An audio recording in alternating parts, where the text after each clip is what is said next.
tema es de la posición como una analogía, a lo mejor demasiado simplista, pero es cuando nosotros aprendimos a manejar, nos dieron las reglas básicas para que pudiéramos lograrlo. Entonces, estas reglas básicas que nos van a ayudar son importantes también conocerlas cuando nosotros nos acercamos a orar.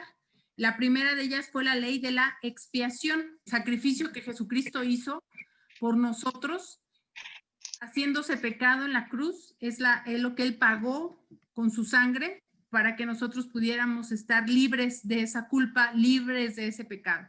Entonces, esa es la primera ley. La segunda, entonces, es la de la posición que nos ha dado nuestro Señor Jesucristo. Y lo que vamos a ir aprendiendo es que no solo Jesús nos reconcilió ante el Padre, no solo Él nos tendió, en la mañana veíamos esa cruz que ligaba la vida eterna con la vida que teníamos de pecado a través de Jesús. El pastor nos enseñaba ahí una gráfica en donde visualmente podíamos imaginarnos que ese camino que había sido roto por el pecado se hizo un puente a través de nuestro Señor Jesucristo. Él entonces nos reconcilió, pero más que eso, nos invitó. Le pediría que se imaginara que estamos en una mesa sentados y que no solamente nos permitió entrar a esa habitación el Señor, sino que nos dio un lugar en la mesa que tiene como Padre. Entonces, nosotros en esta nueva posición, yo le voy a pedir que se imagine 3 aspectos, que son los que vamos a ir leyendo en las citas que ya mi hermana Luz ahorita nos rescató y que vamos a ir leyendo en el grupo.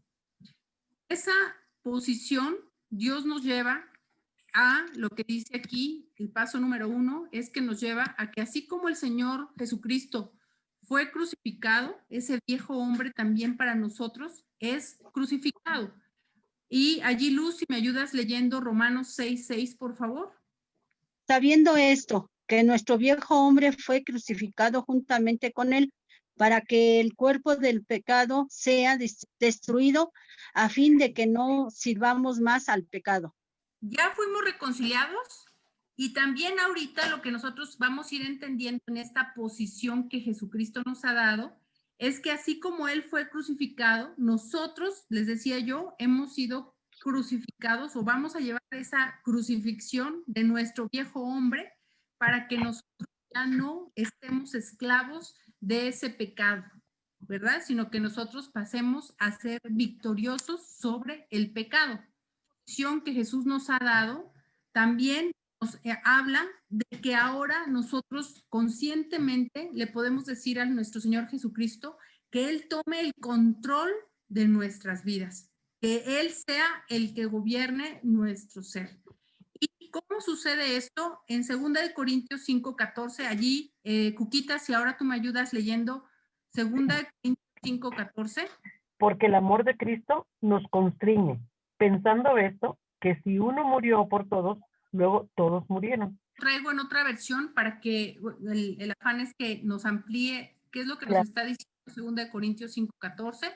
Gracias, Cuquita. Dice, el amor de Cristo se ha apoderado de nosotros desde que comprendimos que uno murió por todos y que por consiguiente todos han muerto. Esto significa, en otras palabras, en la Dios habla hoy, el versículo que Cuquita nos acaba de leer. Entonces, ¿qué nos lleva a cederle ese control de nuestras vidas a Cristo? El poder comprender que Él murió por todos y que por consiguiente, entonces, nosotros hemos muerto conscientemente a ese pecado. Amén. Amén, El amén. tercer aspecto que nos lleva a esta nueva posición que Jesús nos ha dado es que así como Él fue sepultado, nosotros también hemos sido sepultados simbólicamente, pero al mismo tiempo resucitados en Él. Amén. Y eso nos dice Efesios 2, versículo 4 y 5. Aquí le voy a pedir a Rosita. Efesios 4, pero Dios, que es rico en misericordia, por su gran amor con que nos amó, aun estando nosotros muertos en pecados, nos dio vida juntamente con Cristo. Por gracia sois salvos. Amén, amén. Entonces, este es el tercer aspecto de la posición que Jesús nos pide que recordemos, que ahora, así como nosotros hemos sido muertos en el pecado, estábamos muertos, perdón, en el pecado, Él no tuvo en sí, digamos, en desprecio, en quitarnos, en alejarnos, sino al contrario, Él se compadeció, Él estando rico en misericordia, estando grande en amor, nos amó, aun cuando estábamos, yo me imagino, en ese lodo cenagoso, en ese lugar que pudiéramos nosotros decir apestaba por el pecado, en ese lugar donde nosotros no quisiéramos estar, porque estábamos inundados en esos delitos y pecados. Por la misericordia de nuestro Señor Jesucristo, Él nos tomó de ese lugar y dice la palabra de Dios que nos dio vida juntamente con Cristo. Y la palabra aquí nos añade por gracia, no porque nosotros hayamos hecho nada, sino porque nosotros hemos sido hallados en gracia. Entonces, fíjense, aquí creo que a lo largo de las conversaciones que hemos tenido durante el día, hemos escuchado que nosotros somos nada, ¿no? Y de repente esa palabra es media fuerte. Yo no sé usted cómo la sienta, pero yo digo, ay, claro, yo no soy nada. Pero cuando Cristo viene y me vivifica, cuando Cristo viene y me dice aquí la palabra que nos da vida y que nos da un lugar que no merecía, entonces ya no soy nada sin Cristo, por así decirlo, ¿no? Pero cuando llega en Cristo a mi vida, entonces yo ya tengo una posición, yo ya tengo un lugar, yo ya no estoy muerto, sino he venido a vida. Yo ya no estoy en mis pecados, yo ya ahora puedo decir que estoy consciente de que puede Jesús gobernar mi vida y estar vivo por su intervención y que Él ha dado la victoria de mi vida sobre el pecado. Entonces, sí, sin Cristo soy nada, pero en Cristo ya cobro un lugar, ya cobro una reconciliación, ya cobro una posición. Por eso lo que yo pudiera decirle en esta tarde es que yo cobro un lugar porque Jesucristo me lo otorgó, Jesucristo me lo dio. Y entonces, imagínese, hermano, qué privilegio tan grande nos ha dado. Juntamente dice la palabra de Dios, con Él nos resucitó y asimismo nos hizo sentar en lugares celestiales con Cristo. Entonces, de que éramos nada, de que estábamos allí envueltos en nuestros delitos y pecados, Jesús nos toma y nos da un lugar yo le diría hasta de realeza, ¿no? Un lugar que nosotros no nos podríamos imaginar que pudiéramos alcanzar. Es como si usted ahora en esta vida, con sus deleites, pudiéramos decir que vamos a ir al lugar más sofisticado. Usted póngalo. ¿Cuál es en su parámetro el que le llamaría más la atención?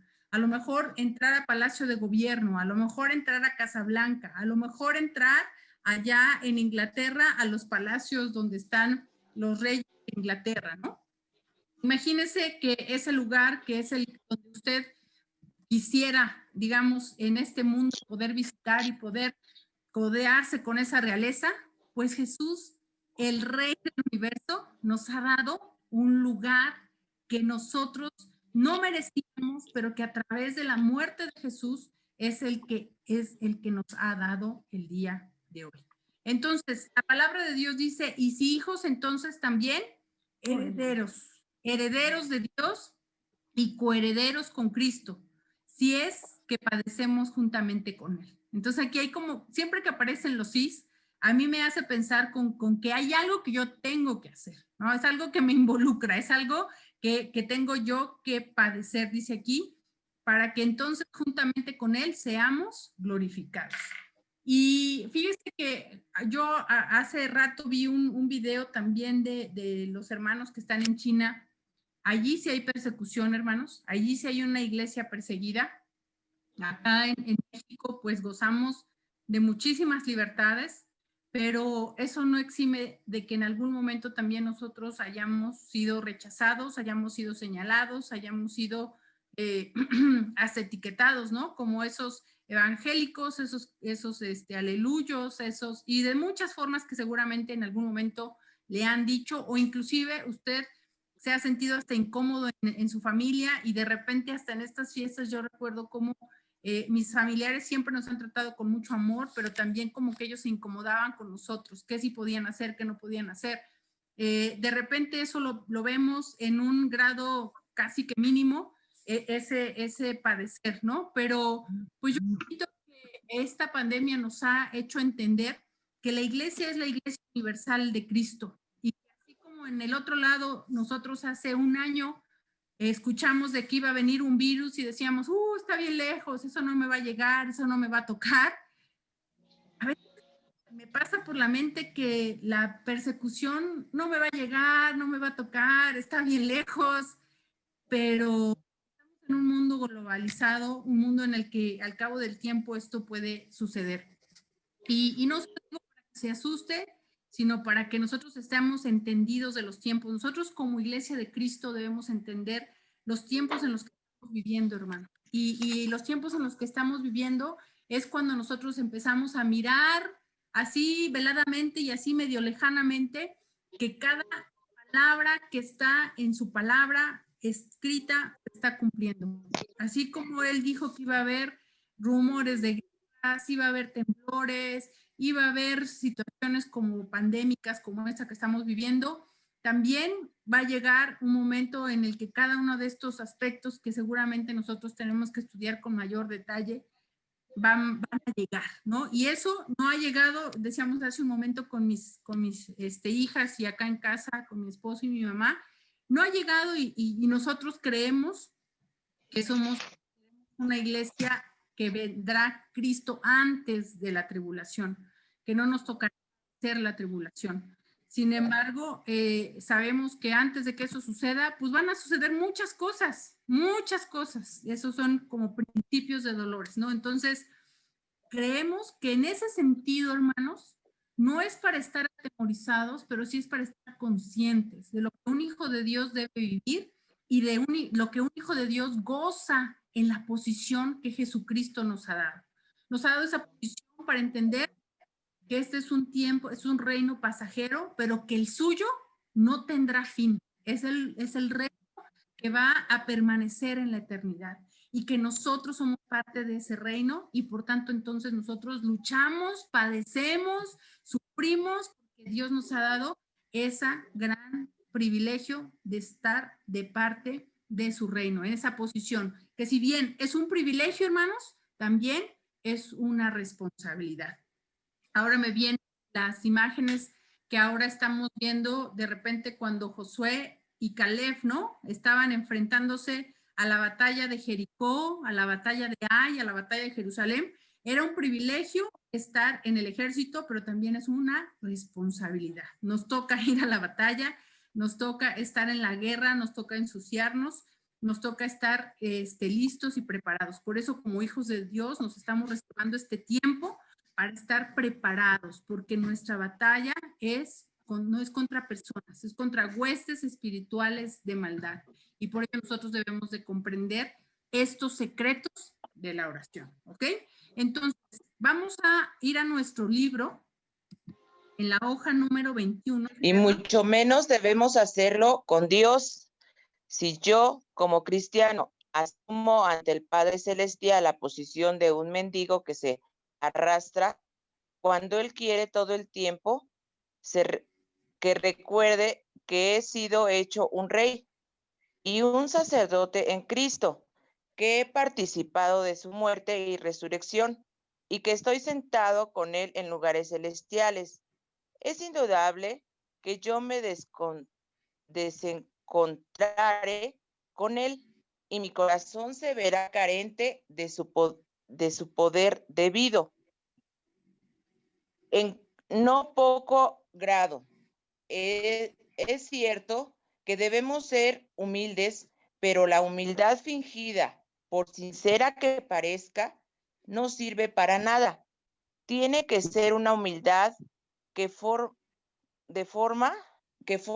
parte de la trauma y urdimbre de mi ser natural y sin fingimientos, resultante de mi unión con el Salvador, de cuya muerte y resurrección yo participo, puesto que las cosas viejas pasaron y todas han sido hechas nuevas. Todo esto tiene una consecuencia muy grande sobre la oración. La oración puede ser eficaz solamente en su aspecto bíblico más elevado. Es la oración del hombre justo la que puede mucho, porque surge de una nueva creación. La vieja creación terminó en el Calvario, el hombre viejo. Por religioso que sea, no puede orar en el sentido verdadero de la palabra. No puede mantener comunión con Dios. Y la razón es sencilla, la mente carnal. De acuerdo a Romanos 8:7, esta enemistad contra Dios no puede acercarse a Él en forma de vida. Está bajo el veredicto de la cruz, judicialmente. Está fuera de favor de Dios. El león puede estar domesticado, pero si sigue siendo león, y cualquier cambio de circunstancias puede exacerbar a la bestia. Gracias, Lolis. Justamente este pedacito se me hizo muy interesante en nuestra lectura, porque hace una semejanza entre nuestra carne, nuestra mente carnal y un león. Y aquí dice, y el león puede estar domesticado, pero sigue siendo león. Claro. Es decir, que si yo le pico tantito las costillas al león, ¿qué va a hacer? Respirar. Va a atacar, ¿no? Claro. Entonces, este león dice, no sirve si sigue estando allí domesticado. Y sabe, esto me cacheteó porque dice aquí que esto está hablando de un viejo hombre, un hombre religioso. Entonces, yo me puse a pensar, ¿será que solo me pasa a mí? Pero de repente cuando no suceden las cosas como yo quisiera, me pongo como, no como león, sino como pantera, digo yo, ¿no? ¿Será? Acá tengo eco, hermanos. ¿Será que solo me pasa a mí, no? Entonces, ¿será que de repente esta carne no ha terminado de morir y sigue siendo león domesticado? Qué fuerte, ¿no? Qué fuerte está este comentario, pero que es bien cierto, hermanos. Y yo quisiera que aquí, en la intimidad de nuestra relación con Dios, fuésemos bien sinceros, ¿no? ¿Cuántas veces no nos ha pasado durante el último día, durante las últimas 24 horas, que hay un aspecto que no nos gusta y me pongo como león, así, ¿no? Y salto todo. Entonces, hay algo por allá adentro que todavía necesita ser muerto, ¿no? Y entonces, lo que Dios nos muestra con esas escenas, ¿no? De leones, ahí como dice aquí, exacerbamos a la bestia, es aquello que todavía no hemos muerto, lo que todavía no hemos muerto. Y antes, lo que nos está mostrando acá es el punto de la humildad, ¿no? Y la humildad, dice acá, la humildad no fingida, la humildad, porque veníamos de una cumbre en la que Dios nos dice, yo te he dado una posición elevada, yo te he hecho mi hijo, yo te he hecho que tú puedas estar en la mesa, yo he hecho todo por ti. Pero si tú te ves hasta acá y tampoco convive contigo la humildad, pues también estás perdido, ¿no? Entonces, está el león y está la humildad. Y se los estoy poniendo así como dos fronteras, porque la verdad es que hay veces y hay momentos que lo que nos pica puede ser la humildad. Y si yo no soy humilde, la verdad es que lo único que estoy haciendo es llegando al punto posible del full que todos llevamos todavía adentro y que esa carne se envuelve en ese león porque algo no me está gustando, algo no está cumpliendo, satisfaciendo mi carne o mis deseos o mis anhelos. Por ejemplo, un sencillo ejemplo, hermanos. Ahora en la cena, no sé si a ustedes les tocó, pero ¿qué tal que dicen, uy, qué riquísima estuvo la cena? Pero luego el que la hizo así como que muy aquí, así como humilde, fingido, estaba apachurrando el pecho para que no salga el, yo lo hice, ¿no? Yo lo hice. O la otra es así como, digo, son ejemplos que parecen burdos, hermanos, pero puede suceder que alguien, si no le está agradeciendo por ese esfuerzo en la cocina horas, porque eso lleva bastante tiempo, de repente uno se siente como aludido, ¿no? Y entonces, estos ejemplos, la realidad es que nos dejan ver cómo andamos, ¿no? O que si algo no sale como yo quería, pues la verdad es que me enojo también, porque pues ayer era un día especial, ¿no? Y la cosa no se logró y entonces se descompuso y entonces nosotros allí miramos ante un espejo aquellos puntos todavía no resueltos, ¿no? Y que aquí lo que dice el texto y que me gustó mucho, y aquí yo les traje una trama, porque venía esa palabra urdimbre, y si ven el texto fue escrito ya con un lenguaje pues, de años atrás, entonces urdimbre lo busca usted en Google y dice que es como una forma longitudinal, que son estas azulitas, y que la trama es lo que está en rojito. Entonces dice que la humildad en nuestras vidas debiera ser ese timbre que se entreteje con mi ser.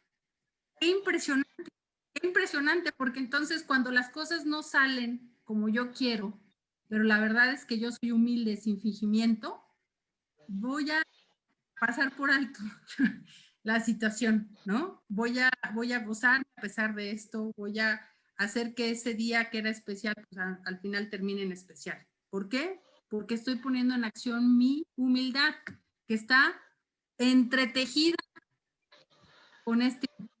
Impresionante, ¿no, hermanos? Entonces, aquí una pregunta, pero una vez más, para que la deje usted con el Señor. ¿Qué tanto nos hace falta? Yo creo que nos hace falta mucho, hermanos. Por eso estamos aquí, por eso estamos buscando al Señor, por eso necesitamos que nuestro viejo hombre muera, para que nosotros entonces podamos, como dice el texto, llevarnos a ese siguiente nivel de la oración, ese siguiente nivel en donde ya mi viejo hombre, mi mente carnal murió y entonces mi mente carnal va a pensar como una mente muerta, ya no va a poner sus intereses por encima de los intereses del reino, porque aquí el reto entonces es que mi mente sea del reino y entonces mi oración va a ser una oración que va a estar fijada en los estándares y en los propósitos del reino. Y por eso entonces nuestra oración cobra diferente sentido y diferentes prioridades. Entonces, una vez más resaltando el tema de la humildad, una humildad sin fingimiento, una humildad, dice aquí, resultante de mi unión con el Salvador. Y aquí yo creo que el ejemplo más alto que tenemos de humildad es Él, y apenas esto lo leí, no me acuerdo en dónde, hermanos, pero me impactó porque Jesús se humilló desde el momento en el que decidió hacerse hombre y estar 9 meses en el vientre de su madre. No me acuerdo dónde lo leímos, Brenton, pero eso es impresionante, hermanos, porque no nació grande, no nació ya con una como que poderse desvaler por él mismo, ¿no? Tuvo que humillarse al grado en el que fue instruido, cargado, alimentado por unas personas a las cuales Dios les confió ese crecimiento de su bebé. ¡Qué impresionante! ¡Qué impresionante! Entonces, nosotros, esta humildad me impresiona, hermanos, porque nosotros somos a veces bien rebeldes. Porque nosotros no podemos ni siquiera aceptar que alguien nos dé un consejo para ir en lugar de a la izquierda a la derecha. Nosotros somos más obstinados. Y el Dios del universo se hizo hombre y se hizo un bebé para que lo cargara alguien más. Entonces, el aspecto de la humildad cobra una relevancia en nuestras vidas más allá de lo que podemos comprender. Porque este aspecto de la humildad nos está diciendo, confía que yo he puesto líderes, yo he puesto gobernantes, yo he puesto pastores, yo he puesto maestros, yo lo he hecho. Déjate cargar por ellos, déjate llevar por ellos, déjate ministrar por ellos. Entonces, a ese aspecto de la humildad es a la que nos estamos refiriendo. Lo hacemos porque entendemos que hay un Dios todopoderoso en el cual están nuestras vidas puestas en él. Esa humildad dice de cuya muerte y resurrección, entonces conscientemente nosotros participamos, puesto que las cosas viejas pasaron y aquí todas han sido hechas nuevas. Entonces, cuando nosotros vamos transformando, permitiendo que Dios transforme nuestras mentes carnales en esas mentes de esa nueva naturaleza, entonces, pues por consiguiente, nuestra oración va a cambiar. Nuestra oración tiene una consecuencia y entonces nosotros vamos a vivir y vamos a buscar esa creación, ese reino a nuestra vida, ese reino a nuestros hogares, a nuestras familias, a nuestras naciones, porque entonces nuestra oración nacerá de una mente renovada, una mente que ha sido pasada por el Calvario, una mente que ha sido pasada por esa muerte, pero que ahora ha venido a una resurrección, ¿verdad? Entonces, la palabra nos vuelve a insistir que el hombre viejo debe morir, ¿no? Porque el hombre viejo nos liga a un hombre religioso, a un hombre entonces que no puede orar en el sentido verdadero a la palabra de Dios. Y entonces por ello también podemos comprender que nuestra oración no pasa del techo, dice mi mamá, ¿no? No pasa de aquí, porque entonces está fijada en un estándar carnal. Y todo lo que es carnal es enemistad contra Dios.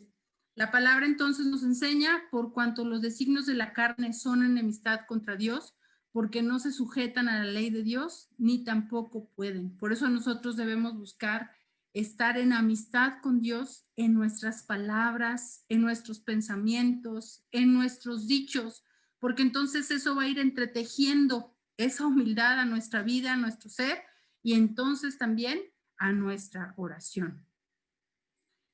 Y el libro nos trae un ejemplo, porque dice que de repente la oración ha pasado por varios momentos en la vida de la iglesia. Y entonces nosotros notamos, ¿no? Esa oración egoísta, esa oración que no tiene humildad, cuando miramos que queremos avivamiento, pero solamente en un sector de la población, en un sector de la iglesia. Y justamente vamos a ver más adelante con el sueño que tuvo un pastor, si ya usted leyó el capítulo 3, vamos a ver ese sueño, pero si no, la pregunta aquí es, ¿nosotros queremos este tiempo de ayuno y oración con el propósito de mantener nuestro corazón enardecido, vivo, encendido? Pero yo le diría, no solamente el nuestro, sino el de toda la iglesia, el refugio, el de toda la iglesia de México, el de toda la iglesia universal de Cristo. Ese es el anhelo que quizás nazca no solamente en nuestra mente carnal, sino de nuestra mente eterna, en la que le digamos, Señor, avívanos, avívanos, avívanos, danos entendidos de estos tiempos, haznos entendidos de las maneras en las que debemos de estar siendo transformados en estos tiempos de encierro, en el momento en el que nosotros como familia debemos ser transformados, que esta iglesia que Dios está permitiendo, que está siendo formada en estos tiempos, no es una iglesia que se reúne en un lugar, en un día específico, sino que ahora se reúne todos los días, desde el amanecer hasta el anochecer, porque la iglesia es tu casa, la iglesia es tu familia, la iglesia que Dios está levantando.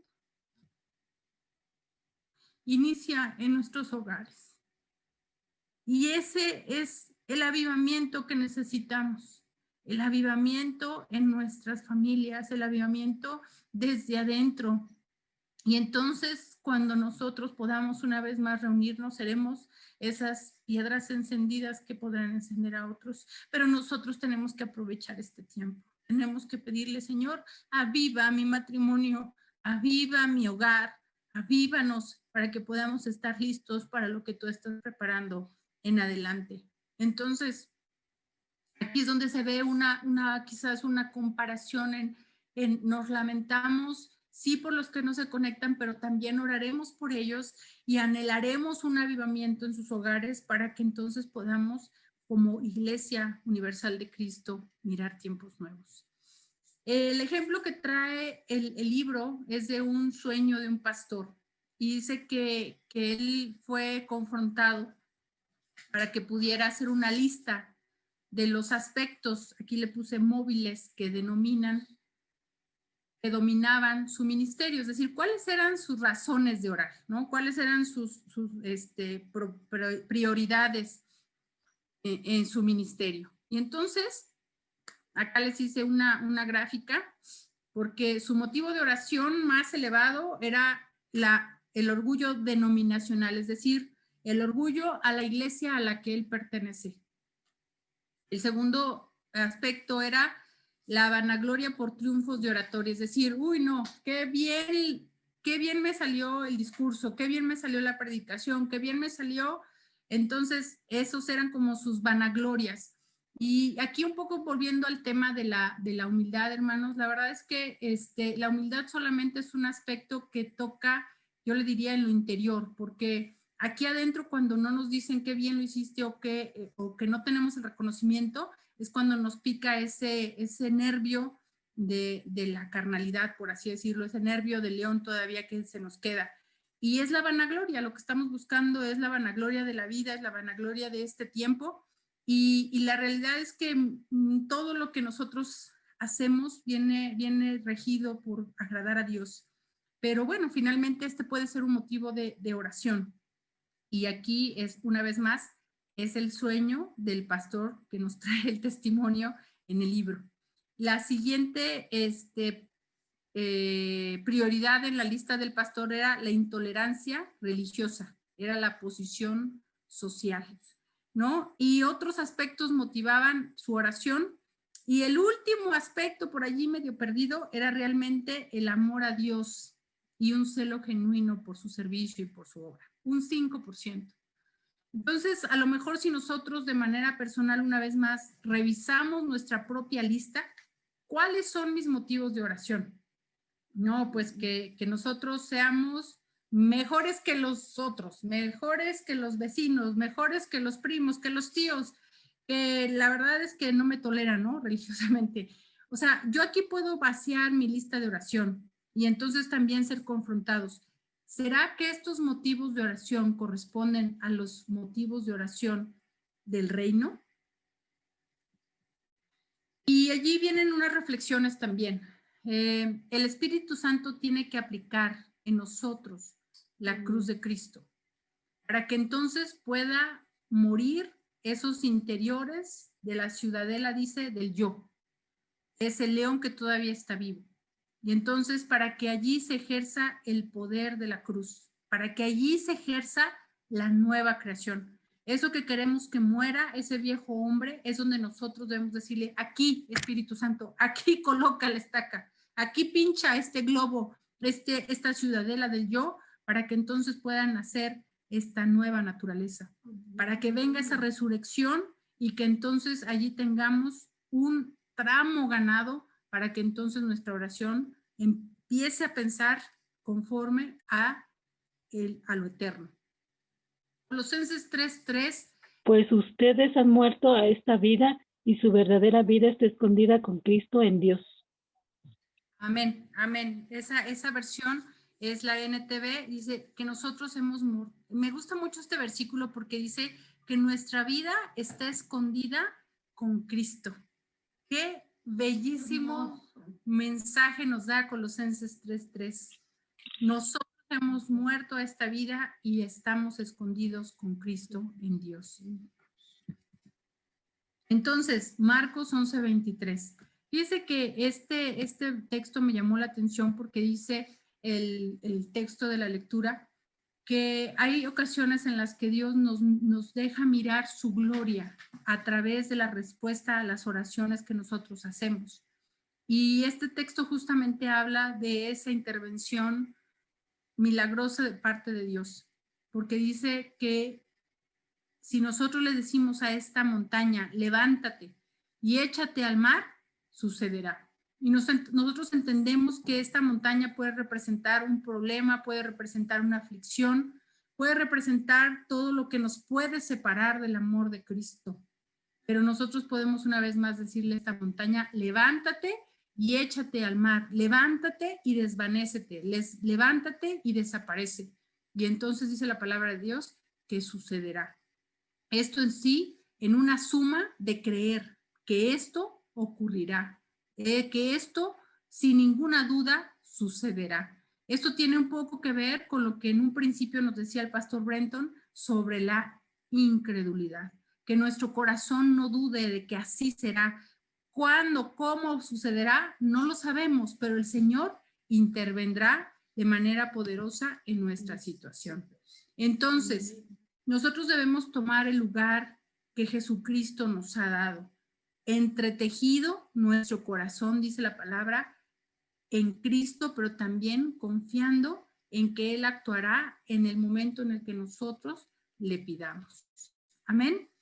Para que así como el pecado, Ajá. para que así como el pecado reinó para muerte, así también la gracia reine por la justicia para vida eterna mediante Jesucristo, Señor nuestro. Amén. Gracias, gracias, Mari. Entonces, dice, así como el pecado reinó sobre todos y los llevó a la muerte, ahora reina, en cambio, la gracia maravillosa de Dios, la cual nos pone en la relación correcta con Él y nos da como resultado la vida eterna por medio de Jesucristo, nuestro Señor. Y yo le agregaría aquí, y Salvador, ¿no? Entonces, cuando nosotros entendemos todo esto, a lo mejor nuestra alabanza es la que se pone en primer lugar en nuestra oración. Nuestra alabanza para decirle gracias por haberme dado esta reconciliación, pero gracias por haberme dado esta posición, gracias porque ahora estoy muerto al pecado y ahora vivo para ti, gracias. Y entonces nuestra lista de petición de oración se enriquece con esa alabanza de comprender que por Él, que porque Él murió, nosotros ahora vivimos, que porque Él murió, ahora yo puedo estar seguro de que estoy en Él, estoy escondido en Cristo. Ahora puedo estar dándole gracias y adorándole porque ahora reconozco que lo que me sucede en mi diario caminar no está fuera de un propósito, sino que tiene un plan el Señor y que si acaso esto es algo que está siendo usado, va a ser siendo usado para mi beneficio. Estoy hablando de los casos como el de Job. Job de repente le pasaron un montón de situaciones y parecía que algo no estaba bien. No lo entendemos a veces cuando vienen esas cosas que parecen totalmente adversas a nuestra vida, pero aún y en esas circunstancias, Job fue más que victorioso en Cristo Jesús. Entonces, nuestra petición es alabar primero, ¿no? Nuestra oración empieza ahora en la alabanza y después sí podemos, claro, y Dios está abierto y así mismo nos lo enseña que nosotros le pidamos, que le pidamos con todo nuestro corazón y nosotros podemos seguirle abriendo nuestras necesidades a nuestro Señor. Lo relevante entonces es que nosotros como cuerpo estemos en ese mismo sentir, que la cabeza no esté pensando en el reino venidero y nosotros estemos pensando en el reino aquí que va a acabarse, sino que nosotros podamos estar en el mismo sentir que nuestro Señor. Y entonces así mismo podremos disfrutar de Él. Efesios 1 del el 21 y 22. Y sometió todas las cosas bajo sus pies y lo dio por cabeza sobre todas las cosas a la iglesia, la cual es su cuerpo, la plenitud de aquel que todo lo llena en todo. Gracias, Tan. Iglesia, mire qué responsabilidad nos está dejando nuestro Señor Jesucristo como iglesia, la cual es su cuerpo y la plenitud de aquel que todo lo llena en todo. Este versículo me encanta porque nos está diciendo, yo soy el que te da esa plenitud, yo soy el que te llena, yo soy el que satisface, yo soy el que quiero que tú estés en el mismo lugar en donde yo me encuentro, no solamente en una posición física, sino en un pensar, en un sentir, en un actuar. Y yo creo que, hermano, ese es algo de lo que nosotros debiéramos estar buscando en estos tiempos. Señor, ¿cuál debiera ser mi pensar? ¿Cuál debiera ser mi necesidad más alta en estos tiempos? Ahora vamos a cerrar en este tiempo con un momento de oración y tenemos una lista amplia de necesidades, de oración. Y yo creo que nosotros como ese cuerpo, como esa iglesia, podemos interceder por ellos y el Señor nos escuchará y el Señor nos dará respuesta y el Señor nos dará victoria, porque Él es el que nos da la plenitud en todo. Amén. Y vamos a ir ya a la parte final, a la parte de cierre de este capítulo número 3. Dice, en vista de estos hechos, el creyente entonces necesita tener mucho tiempo para alabar a Dios. Y por ello nosotros hemos decidido que nuestra oración está enlazada con alabanzas, está enlazada con cantos, está enlazada de tal manera que nosotros podamos ir, sí, haciendo la palabra de Dios parte de nuestra oración, pero también al mismo tiempo de nuestra alabanza. Amén. Dice la palabra de Dios, deleítate a sí mismo en Jehová y Él te concederá las peticiones de tu corazón. Cuando nosotros le damos vuelta a nuestra hojita de peticiones y nos vamos a alabar al Señor, a deleitarnos en Él, Él va a conceder nuestras peticiones de nuestro corazón. Entonces, ya como una conclusión, mis amados hermanos, desde la posición elevada de esa nueva creación, entonces nuestra oración va a ser una oración que va a venir de la libertad de nuestro corazón. Apropiémonos entonces, por medio de la fe, de todas las implicaciones de la cruz que el Espíritu Santo desea aplicar en nuestras vidas.